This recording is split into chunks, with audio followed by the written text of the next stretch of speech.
మత్తయి సువార్త 4 అధ్యాయము. మత్తయి సువార్త 4 అధ్యాయము 18 వచనం చదువుకుందాం ఒకసారి. ఆ! యేసు గలిలయ సముద్ర తీరమున నడుచుచుండగా పేతురు అనబడిన సీమోను అతని సహోదరుడైన ఆంద్రేయ అను ఇద్దరు సహోదరులు సముద్రంలో వలలు వేయుట చూచారు. వారు జాలరు. చాలండి. మీకు స్క్రీన్‌లో గూడా అక్కడ ఒక ఫోటో కనపడతా ఉంది. ఈరోజు మన టాపిక్ ఏంటంటే, దేవుడు ఎందుకు చేపల్ని పట్టే జాలర్లనే ఎంచుకున్నాడు సువార్తని ప్రకటించడానికి. పెద్ద పెద్ద సైంటిస్టులని గానీ, పెద్ద పెద్ద రాజులని గానీ ఆయన ఎన్నుకోలేదు గానీ, ఈరోజు మన అంశం ఏంటంటే, దేవుడు ఎందుకు చేపల్ని పట్టే జాలర్లని మాత్రమే ఎంచుకున్నాడో ఈరోజు కొన్ని విషయాలు తెలుసుకుందాం. మీరు జాగ్రత్తగా ఆ ఫోటో గనుక గమనించినట్లయితే, వారందరూ కూడా రాత్రి అంతా కూడా చేపలు పట్టడానికి ప్రయత్నించారు. కానీ వాళ్ళకి అక్కడ చేపలు దొరకలేదు. అందుకనే నేను ఆ టాపిక్ రాస్తున్నప్పుడు, దేవుణ్ణి అడుగుతున్నప్పుడు, సరే ఒక స్టేట్మెంట్ ఇట్లా పంచ్ స్టేట్మెంట్ లాగా ఉండాలి, అందరికి కొంచెం అట్రాక్టివ్‌గా ఉండాలి అని అడిగినప్పుడు దేవుడు నా మదిలో పెట్టిన మాట ఏంటంటే, హి కెప్ట్ వెయిటింగ్. అంటే ఆయన వారిని ఎదురు చూసేటట్టు చేశాడు. ఒకవేళ మీరు గుర్తుపెట్టుకోండి. ఒకవేళ వాళ్ళకి రాత్రే చేపలు దొరికాయనుకోండి, ఆ రోజు పొద్దున వరకు వాళ్ళు అక్కడ ఉండరు. అయితే దేవుడు ఏం చేశాడంటే, ఆ చేపలకు ఆజ్ఞ ఇచ్చాడు. నేను వచ్చేంత వరకు మీరు రాబాకండి అని చెప్పేసి ఆ చేపలకి ఆజ్ఞ ఇచ్చాడు. ఆ చేపలు కూడా ఆయన మాట విన్నాయి. ఎప్పుడైతే యేసయ్య పొద్దున్నే గలిలయ ప్రాంతంలో అడుగు పెట్టిన వెంటనే ఆయన వారి దగ్గరకు వచ్చాడు. వచ్చినప్పుడు ఆ చేపలు పట్టే ప్రయత్నంలో వాళ్ళు ఉన్నప్పుడు వాళ్ళకి ఏమి దొరకలేదు. ఎందుకు వాళ్ళని వెయిట్ చేశాడు అనేది మనకు ఒక ప్రశ్న ఉండిపోతుంది. ఎందుకు వాళ్ళని వెయిట్ చేయించాల్సిన అవసరం ఏముంది అనంటే, వాళ్ళని ఎందుకు అక్కడ వెయిట్ చేయించాడు ఆ చేపలు రాకుండా అంటే, వారిలో ఒక విశ్వాసం అనే విత్తనాన్ని నాటడానికే వాళ్ళని వెయిట్ చేయించాడు. ఎందుకంటే ఒకవేళ యేసయ్య సూచక్రియ గనక వారు చూడకపోయి ఉంటే వారు యేసయ్యను వెంబడించేవారు కాదు, యేసయ్య దగ్గరకు వచ్చేవారు కాదు, యేసయ్యను నమ్మేవారు కాదు. కాబట్టి వాళ్ళని ఎందుకు వెయిట్ చేయించాడు అని అంటే, ఆ వెయిటింగ్లోనే వారు యేసయ్య వాళ్ళలో ఒక విశ్వాసం అనే విత్తనాన్ని నాటాడు అనమాట. కాబట్టి మనం జాగ్రత్తగా గమనించుకుంటే, వారు యేసయ్య రాగానే, యేసయ్య సూచక్రియ చేయగానే వారు చేపలు వారికి సమృద్ధిగా దొరికాయి కదా. మొట్టమొదటిగా ఫస్ట్ పాయింట్ ఏంటి? ఆయన వారిని ఎదురు చూసేటట్టు చేశాడు. ఎందుకు ఎదురు చూసేటట్టు చేశాడు?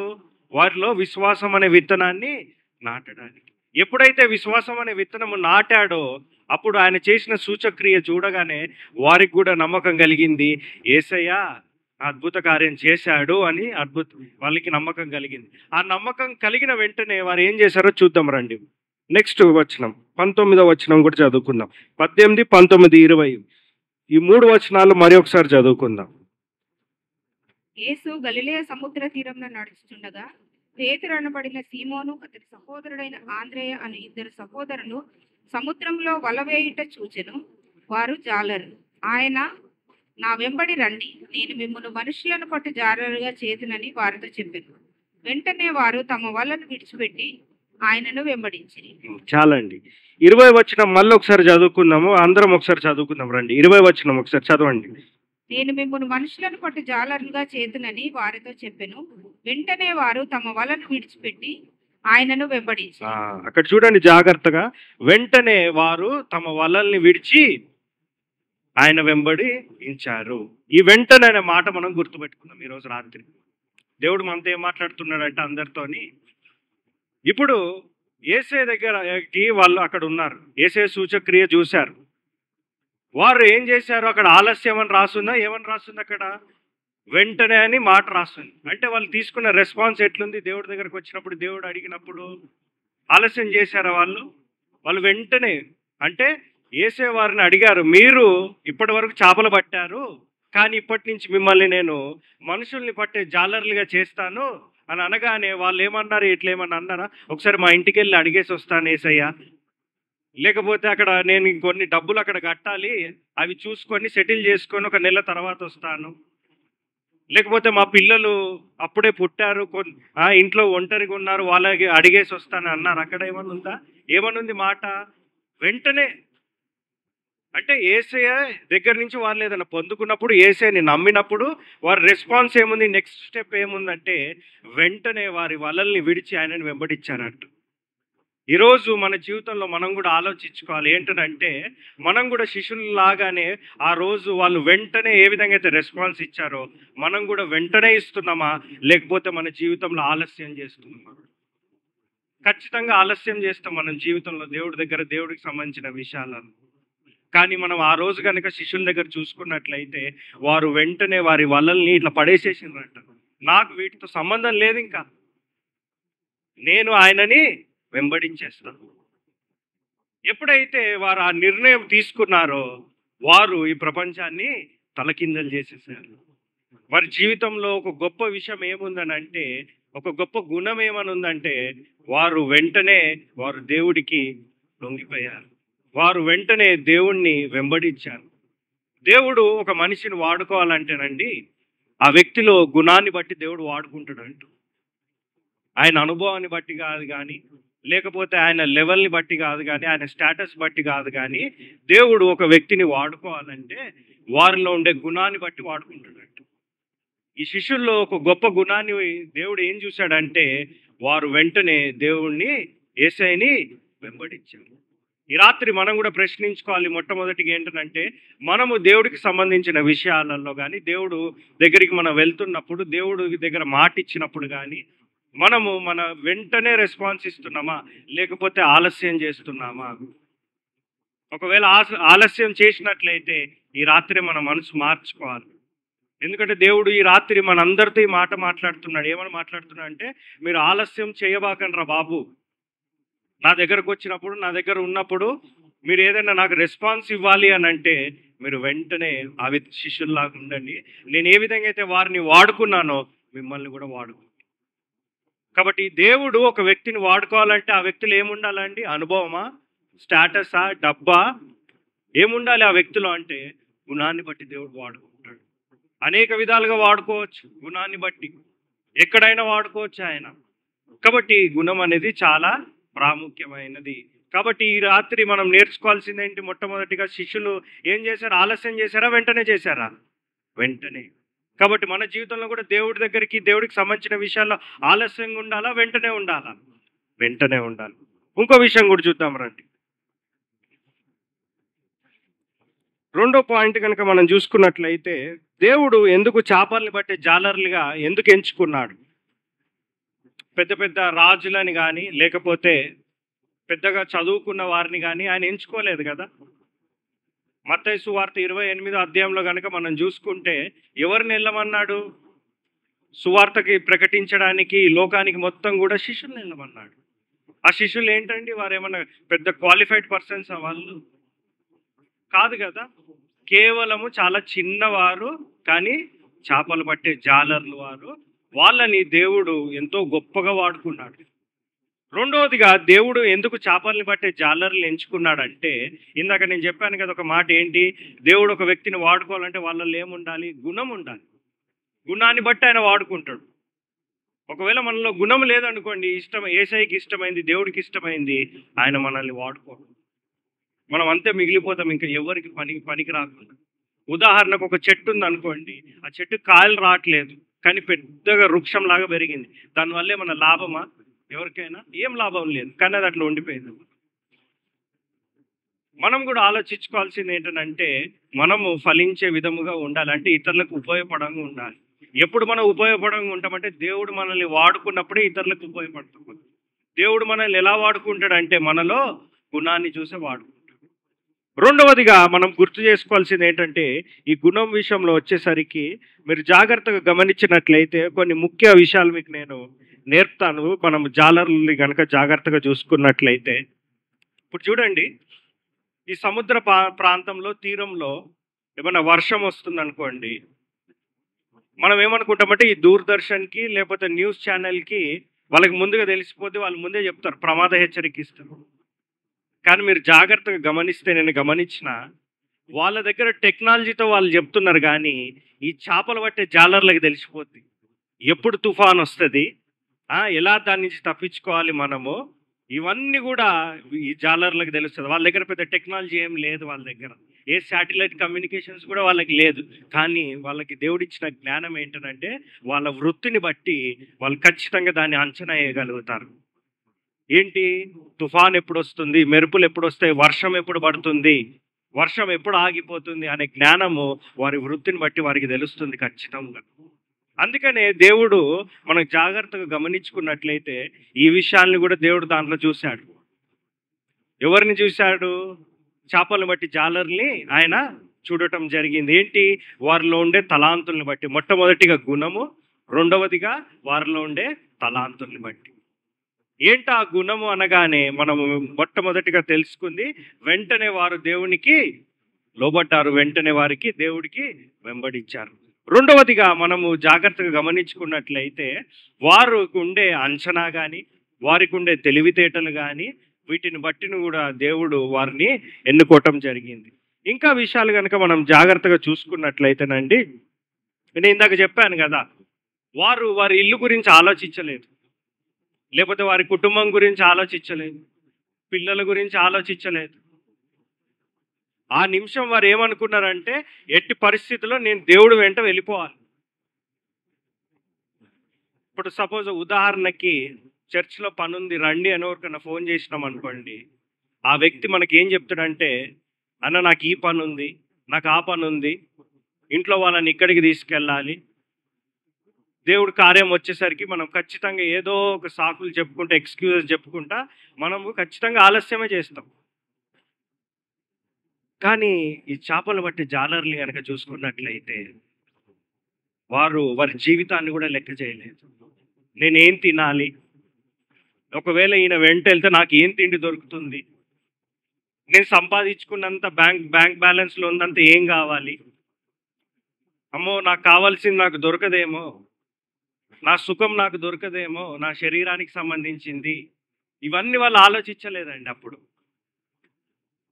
వాళ్ళు ఆలోచించింది ఏంటంటే మా జీవితం మాకు ముఖ్యము కాదు, కానీ ఆయన వెంట మేము వెళ్ళిపోతాం, ఆయనని వెంబడిస్తాం మేము ఎట్టి పరిస్థితిలో. వారు తీసుకున్న నిర్ణయం ద్వారా దేవుడు వాళ్ళ జీవితంలో ఎంత గొప్ప కార్యం చేశాడు, ఈ ప్రపంచాన్నే తలకిందని చేసేసాడు. ఆ 12 మంది శిష్యులు వారు చేసిన ఆ పరిచర్య ఏదైతే ఉందో ఈరోజు బైబిల్లో లిఖించబడింది, అందరం కూడా చదువుతున్నాం, నేర్చుకోండి. కాబట్టి మన జీవితంలో కూడా మొట్టమొదటిగా మనము దేవుడికి ఇచ్చే రెస్పాన్స్ ఎలా ఉంది? ఆలస్యంగా ఉందా, లేకపోతే వెంటనే ఉందా? రెండవదిగా దేవుడు ఒక వ్యక్తిని వాడుకోవాలి అని అంటే ఏం చూసి వాడుకుంటాడండి? గుణాన్ని చూసి వాడుకుంటాడు. ఎప్పుడైతే దేవుడు ఒక వ్యక్తిని వాడుకుంటాడో ఆ వ్యక్తి అందరికీ ఉపయోగకరంగా ఉంటాడు. కాబట్టి గుణం అనేది చాలా ప్రాముఖ్యమైనది.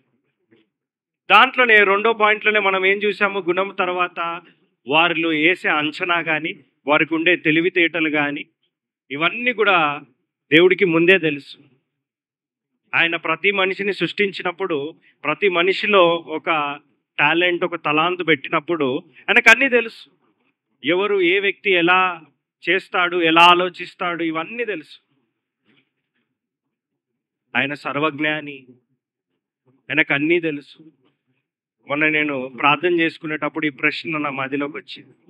ఇప్పుడు చూడండి, ఇక్కడ ఇంతమంది ఉన్నాం, సపోజ్ ఒక 20 మంది ఉన్నాం అనుకోండి, మీరందరూ కూడా అరుస్తూ ఉన్నారు అనుకోండి, నాకు వినపడుతుంది ఏమన్నా?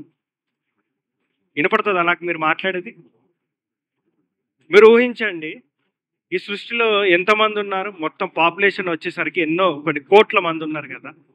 మరి వారు అందరూ ప్రార్థన చేసేటప్పుడు దేవుడు ఎవరి ప్రార్థన ఎట్లా వినపడుతుంది ఆయనకి? మనిషిగా నేను ఇక్కడ నిలబడ్డప్పుడు కేవలం ఒక 20 మంది మాట్లాడితేనే నాకు వినపడట్లేదు, కానీ కోట్ల మంది నోరు తెరిచి ప్రార్థన చేస్తున్నప్పుడు ఆయనకి ఎలా వినపడుతుంది? ఆయన సర్వజ్ఞాని, ఆయనకు అన్నీ తెలుసు. ఆయన మనలాంటి రూపంలో లేడు. ఆయనకి సమస్తము సాధ్యము. మన జీవితంలో మనం ఎప్పుడు కూడా మనం ఏం ఆలోచించాలంటే దేవుడికి నచ్చే విధముగా మనం ఉన్నామా లేదా?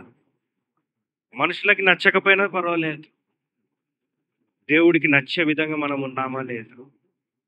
దేవుడు మనల్ని వాడుకుంటున్నాడా లేదా? ఈరోజు మీరు అందరు ప్రశ్నించుకోవాలి, గుండె మీద చేసుకొని మీరు ఆలోచించండి. దేవుడు నన్ను వాడుకుంటున్నాడు అన్నా, దేవుడు నన్ను వాడుకుంటున్నాడు అని అంటే మీకు అది కనపడుతుందా ఎలా వాడుకుంటున్నాను?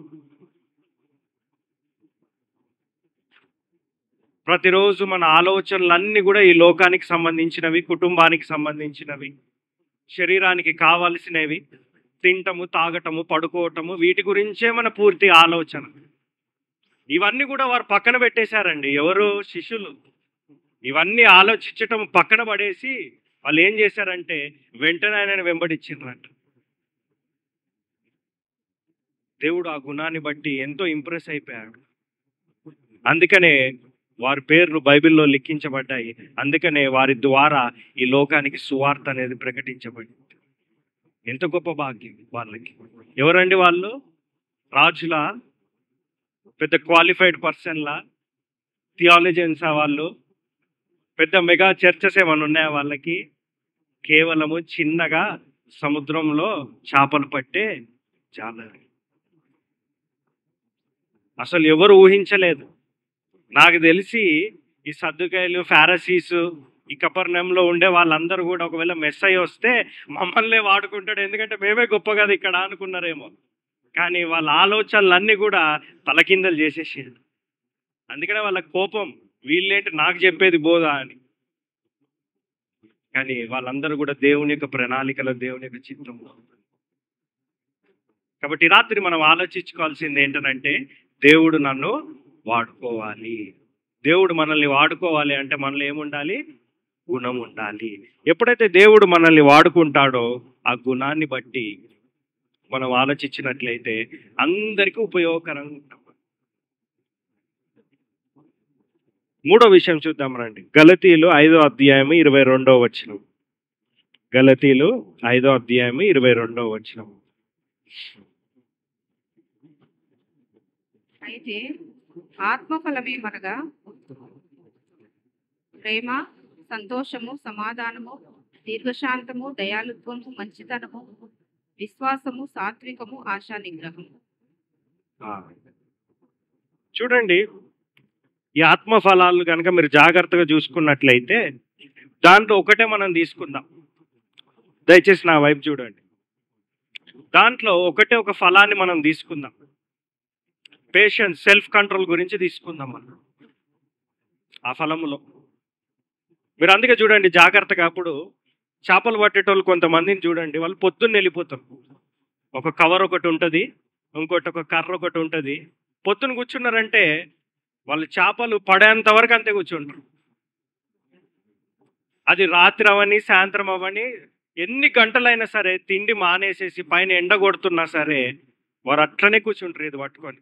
ఆ చేపలు ఎట్లయినా పట్టాలి ఈరోజు అని చెప్పి. అంత ఓపిక మనకు ఉంటుంది అనుకుంటారా? నాకు తెలిసి బహుశా చాలా మందికి ఉండదు అంత ఓపిక. గుట్టిగా ఖాళీ కూర్చోమనండి, ప్రార్థన చేయడానికి కాసేపు కూర్చోమన్నా కానీ కూర్చోలేరు.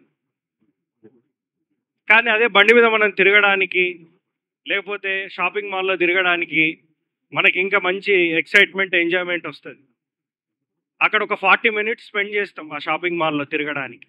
అదే 40 మినిట్స్ మనము ఖాళీగా ఒంటరిగా రూమ్లో కూర్చొని ప్రార్థన చేయగలుగుతామా? మనము చేయలేము. ఈ చేపలు పట్టే జాలర్లో కనుక మనం ఇంకొకటి విషయాన్ని కనుక చూడగలిగితే, వాళ్ళు ఆ చేపలు దొరికేంత వరకు కూడా ఓపికతో, సహనంతో ఉంటారు. ఇవన్నీ వాళ్ళకి ఇన్బుల్ట్గా ఉన్నాయి. దేవుడు వాడుకోవాలని లేవు వాళ్ళకి. వాళ్ళ జీవితంలో వారి వృత్తికి సంబంధించిన దాంట్లో వాళ్ళల్లో ఉండిపోయినాయి, ఉండిపోయినాయి ఇవన్నీ. ఎంత గొప్ప విషయం ఇది! ఓర్పు, సహనంతో. ఇంకా మనం జాగ్రత్తగా చూసుకుంటే సముద్రంలో అలలు పొంగుతున్నప్పుడు వారు ఒకవేళ ఈ చేపలు పట్టే జాలర్లు సముద్రపు మధ్యలోకి వెళ్ళిపోతారు. అది రాత్రి అయిపోతుందో, అర్ధరాత్రి అయిపోతుందో, వెళ్ళిపోయినప్పుడు తుఫాన్ ఏదన్నా వచ్చినప్పుడు వాళ్ళు అస్సలు భయపడరండి. వాళ్ళు పట్టిన చేపల్ని ఎట్టి పరిస్థితుల్లో ఒడ్డుకి చేర్చాలనే వాళ్ళు చూస్తారు. నా కుటుంబం అక్కడ ఎదురు చూస్తూ ఉంటుంది, ఈ చేపల్ని నేను అమ్ముకోవాలని చెప్పేసి. ఎంత పెద్ద తుఫాను పడ్డా, ఎన్ని వలలు వచ్చినా సరే వాళ్ళు భయపడరు, జనకరు. దేవుడు ఆ విషయాన్ని కూడా చూస్తుంటాడు. వాళ్ళు దేనికి భయపడలేదు. వీళ్ళైతే కరెక్ట్ మనకి. ఎందుకంటే సువార్త ప్రకటించేటప్పుడు అనేక పోరాటాలు రావచ్చు, అనేక ఇబ్బందులు రావచ్చు, కొట్టొచ్చు, తిట్టొచ్చు, వీళ్ళని ఏమైనా చేయొచ్చు. వీళ్ళు భయపడే తత్వం వీళ్ళల్లో లేదు. ఓర్పు సహనము వీళ్ళల్లో ఉంది. మనం ఎప్పుడు ఆలోచించాం చేపలు పట్టే జాలర్లో ఇంత ఉంది ఆ విషయం అని చెప్పేసి. మనకు తెలియకపోవచ్చు, కానీ వాళ్ళని సృష్టించిన దేవుడికి ప్రతిదీ తెలుసు. కాబట్టి ఇంత చిన్న వారిని దేవుడు ఎలా వాడుకున్నారంటే వారిలో ఉండే ఒక గొప్ప గుణాన్ని బట్టి దేవుడు వాడుకోవడం జరిగింది. మొట్టమొదటిగా ఆయన వారిని వెంబడించేటట్టు, ఎదురు చూసేటట్టు చేశాడు. ఎందుకు వారిని ఎదురు చూసేటట్టు చేశాడు? ఆయన వారిలో విశ్వాసం అనే విత్తనాన్ని నాటాడు. ఎప్పుడైతే వారిలో విశ్వాసం అనే విత్తనం ఎలా నాటాడు? ఆ సూచక్రియ ద్వారా నాటాడు. అప్పుడు వాళ్ళకి విశ్వాసం కలిగింది. అమ్మా, నాకు చేపలు దొరికినాయి ఈరోజు అని చెప్పేసి. ఎప్పుడైతే వారు ఆయనని విశ్వసించారో, ఎప్పుడైతే వారు ఆయన పైన విశ్వాసం పెట్టుకున్నారో, ఆయనని వెంబడించడానికి ఆలస్యం చేశారా అండి? టైం ఏమైనా తీసుకున్నారా? కుటుంబం గురించి ఏమైనా ఆలోచించారా? తింటము, తాగటము, తిరగటం వీటి గురించి ఏమైనా ఆలోచించారా? ఏం ఆలోచించలేదు. కానీ వారు వెంటనే ఆయనని వెంబడించారు. కాబట్టి మన జీవితంలో ఆలస్యంగా ఉండాలా, వెంటనే ఉండాలా? మనం దేవుడి దగ్గరికి వెళ్ళాలంటే వెంటనే ఉండాలి. ఆలస్యంగా మనం ఉండకూడదు. ఒకవేళ ఆలస్యంగా ఉన్నామనుకోండి, దేవుడు మనల్ని వాడుకోడు. ఎవరు ఆయనని వాడుకుంటారంట? వెంటనే ఎవరైతే ఆయనకి రెస్పాన్స్ ఇస్తారో, వెంటనే ఆయన మాట ఎవరైతే వింటారో, ఆయన ఖచ్చితంగా వాడు. ఈ లోకానికి సంబంధించిన అన్ని విషయాలలో, మనకి పర్సనల్గా సంబంధించిన అన్ని విషయాలలో, లైఫ్కి ప్రతి దానికి మనం వెంటనే చేస్తూ ఉంటాం. కానీ దేవుడి దగ్గరికి వచ్చేసరికి ఆలస్యం. మందిరానికి రావటానికి కూడా ఆలస్యం. ఒకవేళ మందిరం లేదన్న పని ఉందని పిలిస్తే దానిని తప్పించుకోవడానికి ఆలస్యం. ఇవన్నీ మనకి మంచి విషయాలు కావండి. ఒకవేళ నా మాటలు మీకు ఇబ్బందిగా అనిపించవచ్చు, కానీ అవి మన జీవితంలో ఒక ముళ్ళు లాంటివి. అవి ఎప్పటికైనా మనకి ప్రమాదకరం. ఈ ఆలస్యం అనే తత్వము, ఈ ఆలస్యం అనే ఒక హ్యాబిట్ మనలో ఉండకూడదు. దేవుడి దగ్గరికి వచ్చినప్పుడు నా జీవితంలో సాక్ష్యంలో ఒక మాట చెప్తే చూడండి.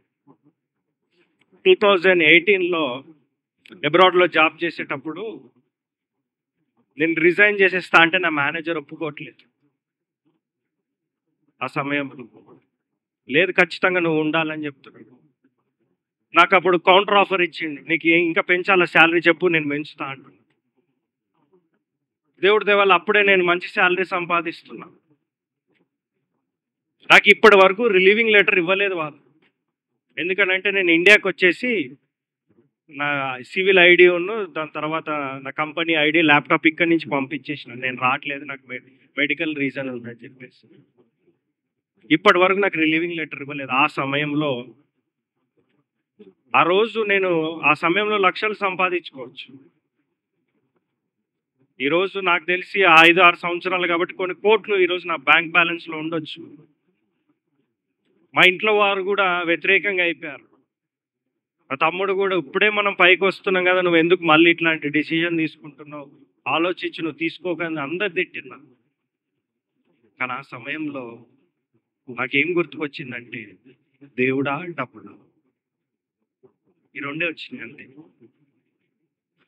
ఆ రోజు కనుక నాకు డబ్బులు కావాలి, నాకు వేసుకోవడానికి బట్టల మీద నా ఆశ, తినడానికి తిండి, నా కుటుంబం గురించి ఇవన్నీ ఆలోచించుంటే ఈరోజు నేను ఇక్కడ నిలబడు. నేను అక్కడి నుంచి వచ్చినాక చాలా మంది చిన్న చూపు చూసారు. ఇటు చూడు పిచ్చోడు అన్ని వదిలేసుకొని ఇక్కడికి వచ్చారు. ఆ సమయంలో దేవుడా డబ్బులా అని నాకు గుర్తుకొస్తే అది విసిరేసేసి, ఆ రోజు శిష్యులు ఏ విధంగా అయితే ఆ నెట్లని విసిరేసిండ్రో, నేను కూడా వాటిని విసిరేసినట్టు ఆలోచించి, లేదు నాకు దేవుడే కావాలి, ఈ దేవుడే వెంబడిస్తాను. నేను ఆ రోజు తీసుకున్న నిర్ణయాన్ని బట్టి దేవుడు నన్ను వాడుకుంటూ వెళ్ళాడు. ఎలా వాడుకున్నాడు? ఆ రోజు నేను ఆయన మాటకి లోబడి ఉండకపోయి ఉంటే, ఆలస్యం చేసుంటే నన్ను దేవుడు వాడుకునేటప్పుడు. ఈ జీవితంలో మనము అతి ప్రాముఖ్యమైన విషయం ఏంటంటే, మొట్టమొదటిగా దేవుడు మన పట్ల సంతోషంగా ఉండాలండి. నా దగ్గర స్టూడెంట్స్కి ఇదే నేర్పుతా. మనం ముగ్గురికి మనం ఎప్పుడు రుణపడి ఉండాలని. మొట్టమొదటిగా మన దేవుణ్ణి మనము మన పట్ల సంతోషం కలిగి ఉండాలి. రెండవదిగా మన తల్లిదండ్రులు సంతోషంగా ఉండాలి. మూడవదిగా దేవుడు నీకు ఇచ్చిన గురువుని, అంటే ఆత్మీయ తండ్రిని కానీ, ఒక లీడర్ని కానీ ఎవరైనా నీకు ఇస్తే, ఈ ముగ్గురికి మనం రుణపడి ఉండాలి. దాంట్లో మొట్టమొదటిగా దేవుడు మన పట్ల సంతోషంగా ఉండడం లేదో మనం ఈ రాత్రి మనం ఆలోచించాం. ఒకవేళ దేవుడు మన పట్ల సంతోషంగా లేడు అనుకోండి, ఈ ఈ ముక్కు ఎప్పుడు తెలుస్తుంది తెలుసా? రేపు పొద్దున్న చనిపోయినాక ఆయన ముందు నిలబడ్డాక నువ్వు ఎవరివో నాకు తెలియదు అన్నాడు అనుకోండి. ప్రతి ఆదివారం ప్రతి మందిరానికి వస్తున్నాం, ప్రతిరోజు ప్రార్థనలో ఉంటున్నాం, ఉపవాస ప్రార్థనలు చేస్తున్నాం, దశం భాగాలు వేస్తున్నాం, అన్నీ చేస్తున్నాం. ఇదంతా వృధా అయిపోయినట్టే కదా. కాబట్టి మనం ఆలోచించుకోవాల్సింది ఏంటంటే, దేవుడు మన పట్ల సంతోషంగా ఉన్నాడా లేడా, ఇది మనం ఆలోచించుకోవాలి. ఒకవేళ దేవుడు మన పట్ల సంతోషంగా లేడు అనుకోండి, అసలు ఈ జీవితం ఇంకా వేస్ట్. ఎందుకంటే ఆయనే మనకి ప్రసాదించింది జీవితం. నాకు తెలిసి యేసయ్య శిష్యుల్ని బట్టి ఎంతో సంతోషంగా ఉన్నాడు కదా. వారు ఆలోచించలేదు కదా, ఏం తినాలి, ఏం తాగాలి, ఏం కొనుక్కోవాలి, ఈఎంఐలు ఎలా కట్టాలి, నాకు ఇంకా పెండింగ్లో ఉన్నాయి, ఏం ఆలోచించలేదు. వారు వెంటనే నిర్ణయాన్ని తీసుకున్నారు, యేసయ్యని వారు వెంబడించారు. ఈ మాటలు చదువుతున్నప్పుడు నా డైరీలో ఒక మాట రాసుకున్నాను. చాలా మంది ఈరోజు ఈ భూమి పైన, ఈ భూమిలో ఎలా బతకాలి, ఎలా తినాలి, ఇక్కడ ఎలా సర్వైవ్ అవ్వాలని ఆలోచిస్తున్నారు. కానీ కొద్ది మంది మాత్రమే ఈ జీవితం తర్వాత వచ్చే జీవితంలో ఎలా సర్వైవ్ అవ్వాలో ఆలోచిస్తున్నారు.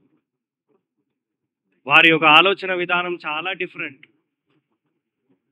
ఏం ఉద్యోగము, ఏం తినాలి, ఏం తాగాలి, ఏం నేర్చుకోవాలి, ఎక్కడికి వెళ్ళాలి, వీటి మీదే ఉన్నారు ఇక్కడ అంతా కూడా. అంటే రోజుకి 24 గంటల్లో వీటి మీదే ఆలోచన.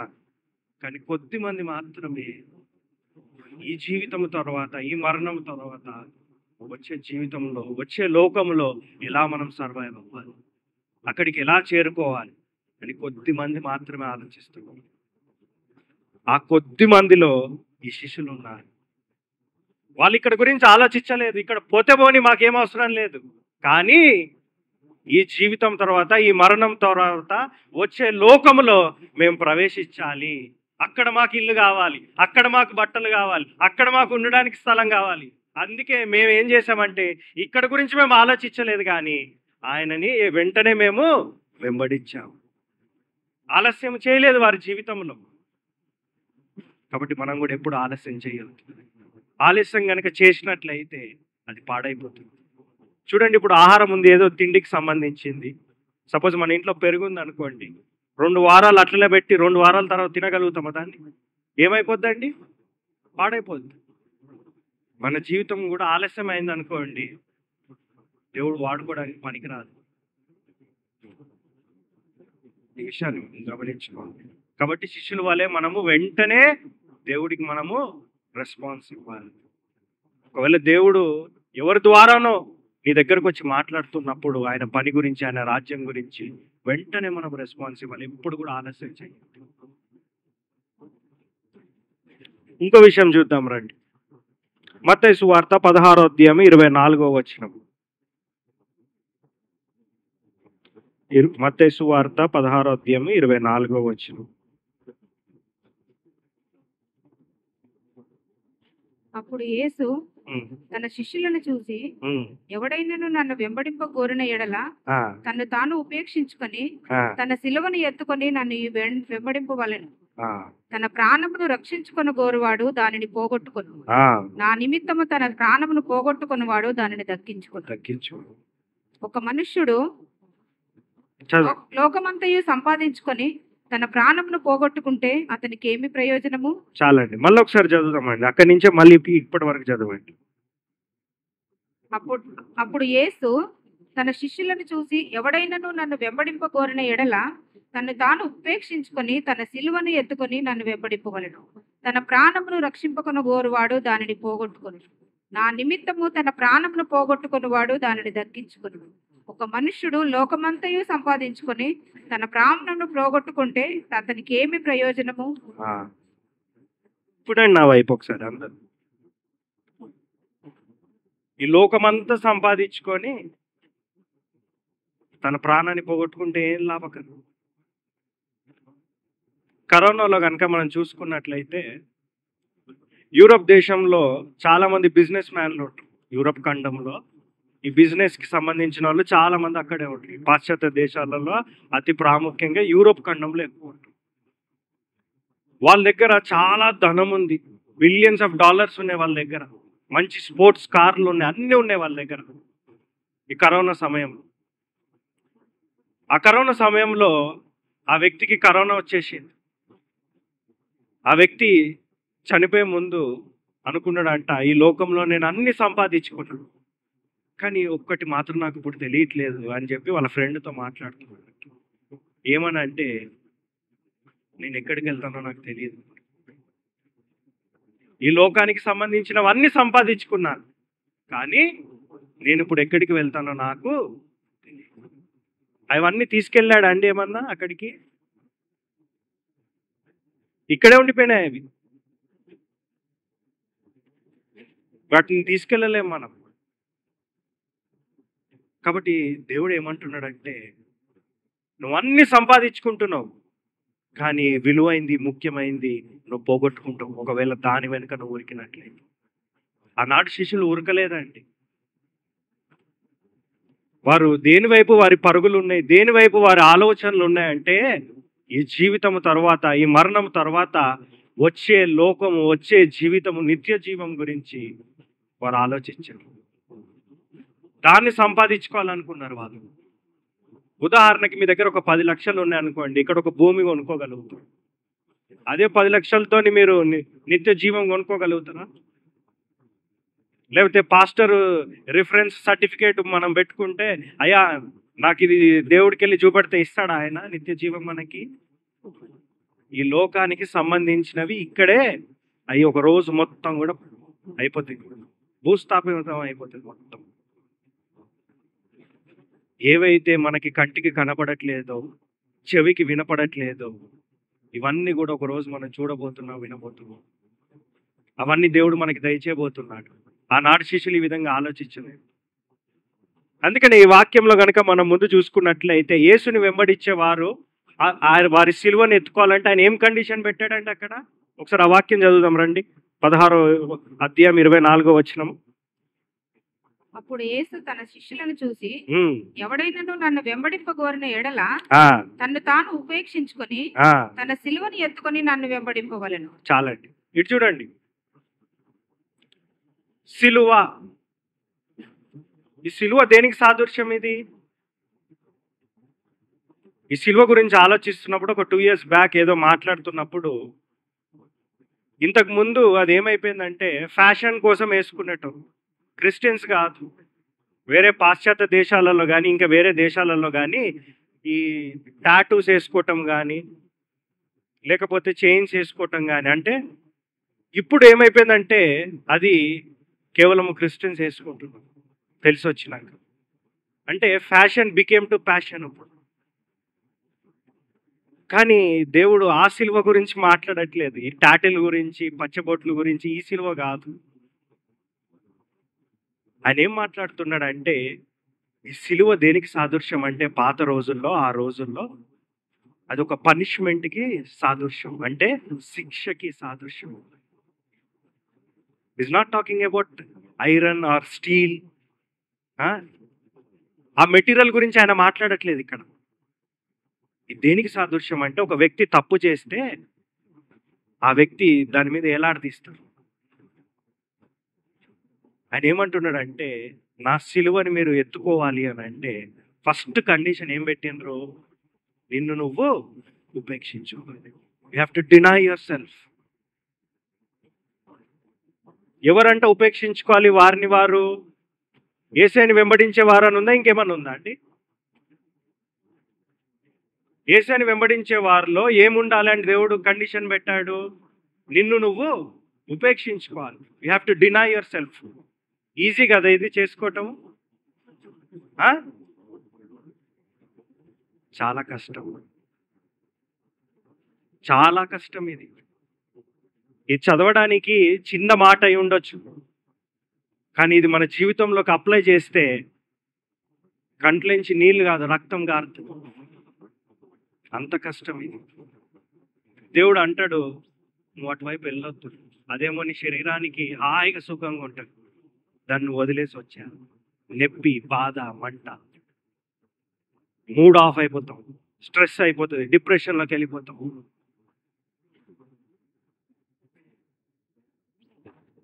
ఈ చేపలు పట్టే జాలర్లు శిష్యులు దేవుడు ఎందుకు ఎన్నుకున్నాడంటే, చివరిగా ఈ గుణం వారిలో ఉంది. ఏంటనంటే తమకి తామే ఉపేక్షించు. They have denied themselves. నాకు అవసరం లేదు ఈ లోకంలోకి సంబంధించినవి.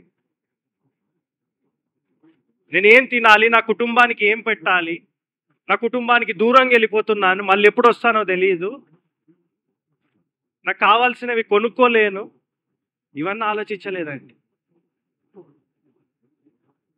తమకి తామే ఉపేక్షించేసుకున్నారు.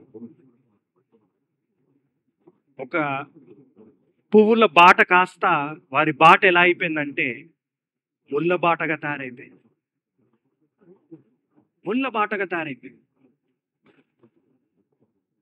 అందుకనే ఒక పాస్టర్స్ కాన్ఫరెన్స్లో దేవుడు ఒక మెసేజ్ రాపిస్తున్నప్పుడు ఈ మాట నా మదిలో పెట్టాడు ఆలోచన. చూడండి, జాగ్రత్తగా వినండి. యేసయ్య శిలువ పైన ఉన్నప్పుడు ఆయన తలపైన ఏముందండి? గట్టి చెప్పాలి. ముళ్ళ కిరీటం. శిలువ ముళ్ళ కిరీటం కదా. దేవుడు సేవలో, పరిచర్యలో ఎవరైతే ముందుకెళ్తున్నారో, ఆయన శిలువని ఎవరైతే తమకి తామే ఉపేక్షించుకొని వారి శిలువని మోస్తూ ఉంటారు కదా, ఆ శిలువని మోస్తున్నప్పుడు వారు ఏ బాటలో వెళ్తున్నప్పుడు, ఏ బాటది? పూల బాటనా, ముళ్ళ బాటనా? ముళ్ళ బాట. ఆ ముళ్ళ బాటలో వెళ్తున్నప్పుడు మీరు జాగ్రత్తగా గమనించుకుంటే యేసయ్య తలకి ఆ ముళ్ళ కిరీటం ఏ విధంగా అయితే ఉందో వారికి కూడా అదే ఉంది. వారి జీవితం అంతా కూడా ముళ్ళ బాటే. కానీ తమకి తామే ఉపేక్షించుకొని ఇక్కడ గురించి వారు పరిగెత్తలేదు, ఇక్కడ గురించి వారు సంపాదించుకోలేదు. కానీ దేవుడు ఏమంటాడంటే, రేపు పొద్దున వారు చనిపోయాక దా అని చెప్పి వారిని పిలిచి ఆ ముళ్ళ కిరీటం కాస్త తీసి పక్కన పెట్టి ఒక మాట అన్నాడు. ఆ మాట ఏంటో చూద్దాం రండి. ప్రకటన గ్రంథము 2వ అధ్యాయము 10వ వచనం. ప్రకటన గ్రంథము 2వ అధ్యాయము 10వ వచనం. ఇదిగో మీరు శోధింపబడినట్లు అపవాది మీలో కొందరిని చెరలో వేయింపబోచున్నాడు. 10 దినములు శ్రమ కలుగును, మరణము వరకు నమ్మకముగా ఉండుము, నేను నీకు జీవ కిరీటం ఇచ్చేదను.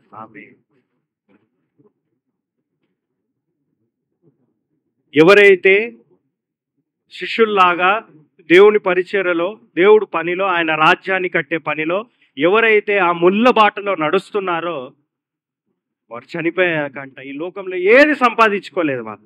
వారు సంపాదించుకుంది ఏంటంటే ముళ్ళులే. వారు చనిపోయాక దేవుడి దగ్గరికి వెళ్ళినాక దేవుడు ఏమంటాడంటే, ఆ ముళ్ళ కిరీటం కాస్త తీసి జీవ కిరీటాన్ని పెట్టు. ఎవరు సంపాదించుకుంటున్నారు ఈ జీవ కిరీటము? ఈ లోకం గురించి పరిగెత్తే వాళ్ళ? ఈ లోకంలో ఉన్న ప్రాణం గురించి ఆలోచించేవారా? కొద్ది కాలం మట్టుకే నీకు శ్రమ అంటున్నాడు, కానీ నమ్మకంగా నువ్వు ఉండు చివరి వరకు, నీకు నేను జీవ కిరీటం ఇస్తాను. శిష్యులు వారి కుటుంబానికి ఏం మిగిల్చలేదు. వారు మిగిల్చింది ఏంటంటే దుఃఖము, బాధ, ఇదే మిగిల్చారు వారు. అది ఏంటి? ఈ లోకంలో మిగిల్చారు వారు. కానీ రాబోయే లోకంలో వారు గొప్పవారు, జీవ కిరీటాన్ని పొందుకున్నారు. దేవుడు ఈ చేపల్ని బట్టే జాలర్ని ఎందుకు ఎంచుకున్నాడు అంటే సువార్త ప్రకటించడానికి ఇన్ని విషయాలు ఉన్నాయి వారి జీవితం. చివరిగా ఒక మాట చెప్పి నేను ముగిచ్చేస్తాను.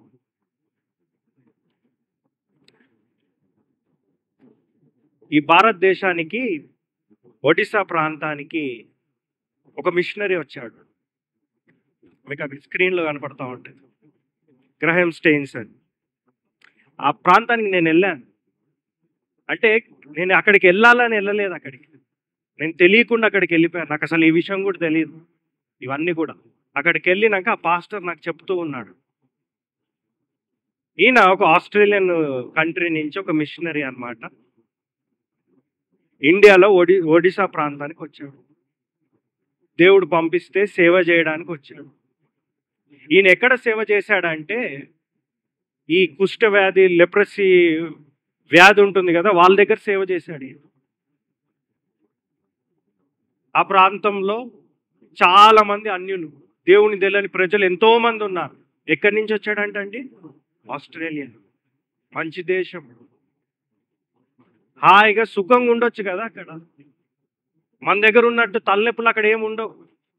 ప్రశాంతంగా ఉండొచ్చు, టైంకి తినొచ్చు, టైంకి మంచిగా జిమ్కి వెళ్ళొచ్చు, వర్కౌట్ చేయొచ్చు, డబ్బులు సంపాదించుకోవచ్చు, మంచి కార్లో తిరగచ్చు.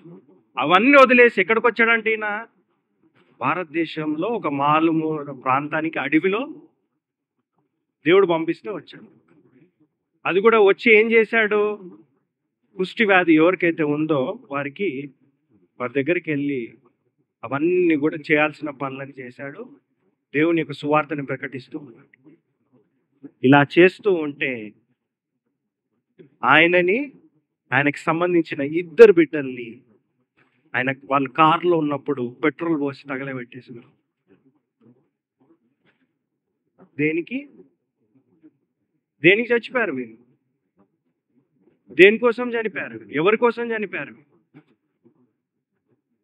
అంత మంచి సుఖమైన జీవితాన్ని ఆస్ట్రేలియాలో ఉండగా వదిలేసుకొని వచ్చి చివరికి మిగిల్చింది ఏంటి? వీరు కుటుంబానికి కన్నీరు. మీరు ఆలోచించండి ఒక్కసారి. చిన్న పిల్లలు కింద పడిపోతేనే తండ్రి తట్టుకోలేడు. పడిపోతాడేమో అని ముందుగానే జాగ్రత్త తీసుకుంటారు కదా. అట్లాంటిది ఆ సమయంలో నా పిల్లలు కూడా నా కారణం చేత చనిపోతున్నాను, ఎంత బాధపడి ఉండాలి ఆయన, ఆ కారు మొత్తం కాలిపోతున్నప్పుడు. కానీ చివరిగా ఆయన మిగిల్చింది ఏంటంటే కుటుంబానికి, వారి దేశానికి కూడా ఒక కన్నీర విడిచి. కానీ ఆయన సాక్ష్యము ఎక్కడో ఉన్న మనం ఈరోజు మాట్లాడాలి. ఎంత గొప్ప విషయం ఇది. ఆయన ఖచ్చితంగా జీవకిరీటం ఆయన పొందుకున్నాడు. ఎలా పొందుకున్నాడు జీవకిరీటం? తనకి తాను ఉపేక్షించుకొని ఈ లోకం గురించి పరిగెత్తకుండా ఈ జీవితం తర్వాత, ఈ మరణము తర్వాత వచ్చే జీవితము లోకం గురించి ఆలోచించాడు. కాబట్టే అంత గొప్ప సాక్ష్యాన్ని ఈ రోజు పెట్టాడు. చివరిగా ఒక మాట చెప్పి ముగిచ్చేస్తే, అపోస్తలుడైన పౌలు ఈ మాట అంటాడు. ఈ మాట నాకు చాలా ఇష్టం. నా జీవితంలో ఎప్పుడైనా కృంగిపోయి ఉన్నప్పుడు, బాధలో ఉన్నప్పుడు ఈ వాక్యం చదివితే నాకు ఇట్లా ఎనర్జీ వచ్చేస్తుంది. ఇట్లా అప్పుడు మళ్ళీ తిరిగి ఇంకా ఎక్కువగా దేవుడికి పనిచేయగలుగుతా. ఆ వాక్యం చూద్దాం రండి. అపోస్తుల కార్యము 20వ అధ్యాయం 24వ వచనం. అపోస్తుల కార్యము 20వ అధ్యాయము 24వ వచనం.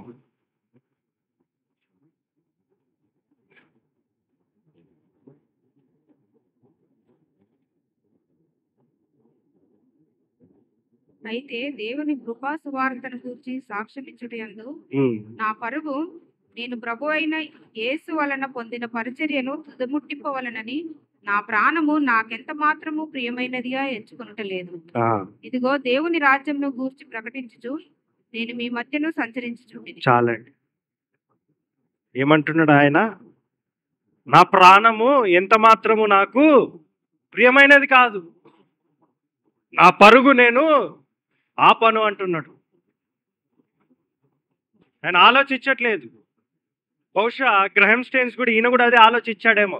నా ప్రాణం ఎంత మాత్రము నాకు ప్రియమైంది కాదు, నా పరుగును నేను ఆపను. చచ్చిపోతే ఏం కాదు దేవుడి కోసం అని చెప్పి ఒక గొప్ప సాక్ష్యాన్ని పెట్టి వెళ్ళిపోయాడు. ఈ రాబోయే జనరేషన్స్కి, వంశానికి మనం ఇచ్చే ఆస్తులు గొప్ప విషయం కాదు, కానీ మన జీవిత సాక్ష్యమే వారికి ఒక గొప్ప ఆస్తి. మనం చనిపోయినా కానీ మనుషులందరూ దేని గురించి మాట్లాడుకుంటారంటే మన సాక్ష్యం గురించే మాట్లాడుకుంటారు. మనకేమున్నాయి, ఎలా డ్రెస్సింగ్ వేసుకున్నాడు, ఎలా తిన్నాడు, ఇవన్నీ మనం బతుకున్నప్పుడే. మనం చనిపోతే ఇవన్నీ ఎవరు మాట్లాడుకోరు. పనిమాల గుర్తు తెచ్చుకొని మరి అందరి ముందు మాట్లాడేది ఏంటనంటే మన సాక్ష్యం గురించే మాట్లాడుకోరు. నేను నమ్ముతున్నాను అందరికీ ఈ విషయాలని అయినాయని. అర్థమైనాయండి ఈరోజు టాపిక్ అంశము? దేవుడు చేపలను బట్టే జాలర్లు ఎందుకు ఎంచుకున్నాడు? వారి గుణాన్ని బట్టి.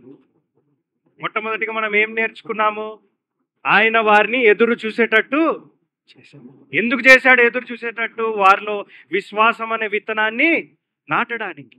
ఎప్పుడైతే ఆయన సూచక్రియ చేశాడో అది చూసి విశ్వసించి ఆయనని వారు నమ్మారు.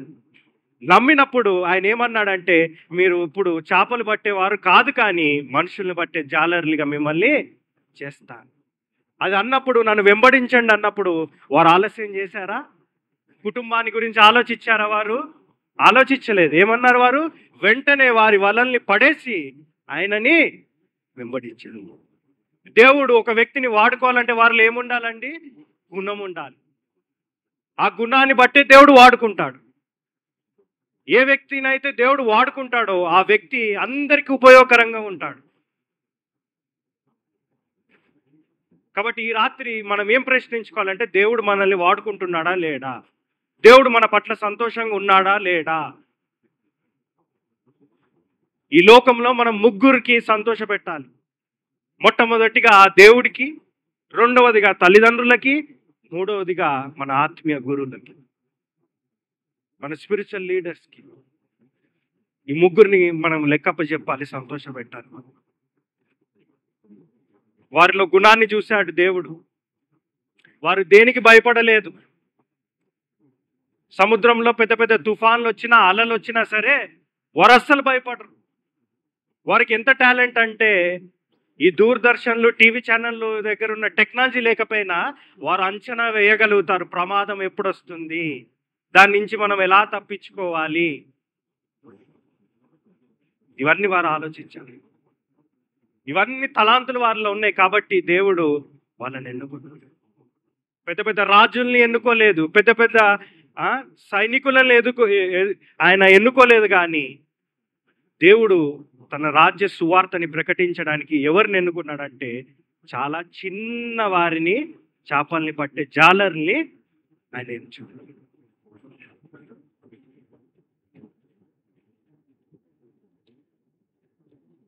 దాని తర్వాత సహనము, ఓర్పు గురించి కూడా చూసాము, ధైర్యం గురించి చూసాము. చివరిగా తమకి తామే వారు ఉపేక్షించారు. They have denied themselves. ఈ లోకం గురించి నాకేం అవసరం లేదు, ఈ లోకానికి సంబంధించినవి నాకు ఏమొద్దు. తింటము, తాగటము, వీటి గురించి ఎన్ని రోజులు మనం ఆలోచిస్తాం. అందుకనే వాక్యంలో ఏమనుంది? మత్తయి సువార్త 16వ అధ్యాయం 24 నుంచి 28 వరకు ఉంటుంది. ఎవరైతే నన్ను వెంబడించాలనుకుంటున్నారో దేవుడు పెట్టిన కండిషన్ ఏంటనంటే, you have to deny your self. మనల్ని మనం ఉపేక్షించుకోకుండా, అంటే మన ఆశల్ని, మనల్ని మనం ఉపేక్షించుకోకుండా మనం యేసుని వెంబడించలేము. గుర్తుపెట్టుకోండి. ఒకవేళ నేను వెంబడిస్తున్నానంటే ఇది నీలో ఉంటే నేను నిజంగా ఆయనను వెంబడిస్తున్నాను. ఇంకా కింద వాక్యంలో చూసుకున్నట్లయితే, ఈ లోకమంతా సంపాదించుకొని నీ ప్రాణాన్ని పోగొట్టుకుంటే ఏం లాభం? అంటే ఆయన ఏ ప్రాణం గురించి మాట్లాడుతున్నాడు? ఏ జీవితం గురించి మాట్లాడుతున్నాడు? యేసయ్య భూమి మీదకి వచ్చినప్పుడు ఆయన మాట్లాడుతుంటే చాలా మందికి అర్థం కావట్లేదు. దేని గురించి మాట్లాడుతున్నాడు? ఉపమాన రీతిగా బోధిస్తున్నా అర్థం కావట్లేదు. ఎందుకు బోధిస్తున్నాడు ఇవన్నీ కూడా? అంటే ఆయన మాట్లాడింది, బోధించేదంతా కూడా మనం జాగ్రత్తగా గమనించుకుంటే ఈ జీవితం గురించి కాదు, కానీ ఈ జీవితము, మరణము తర్వాత వచ్చే లోకము జీవితం గురించి. ఆయన ఒక మాట అన్నాడండి. ఇప్పుడు మనం చదివిన వాక్యంలో తీసి చూపెడతాం మీకు. మొట్టమొదటిగా యేసయ్య ఈ భూమి మీద పాదం పెట్టినప్పుడు ఆయన నోట్ల నుంచి వచ్చిన మాట ఏంటో తెలుసా మీకు? ఫస్ట్ ఆయన నోట్ల నుంచి వచ్చిన మాట చూద్దాం రండి బైబిల్లో. మత్తయి సువార్త అదే అధ్యాయంలో 4వ అధ్యాయంలో 17వ వచనం చూద్దాం రండి. మొట్టమొదటిగా ఆయన నోట్ల నుంచి వచ్చిన మాట అదే. అప్పటి నుండి యేసు ఆ పరలోక రాజ్యము సమీపించి ఉన్నది గనుక ఆ మారు మనసు పొందుడని చెప్పుచు ప్రకటింప మొదలు పెట్టింది. నేను ఇంగ్లీష్లో చదువుతా చూడండి. ఇంగ్లీష్లో ఇంకా క్లియర్గా ఉంటాయి translation. From that time Jesus begin to preach and saying repent for the Kingdom of heaven is at hand. మొట్టమొదటిగా ఆయన నోట్ల నుంచి వచ్చిన మాట ఇదే.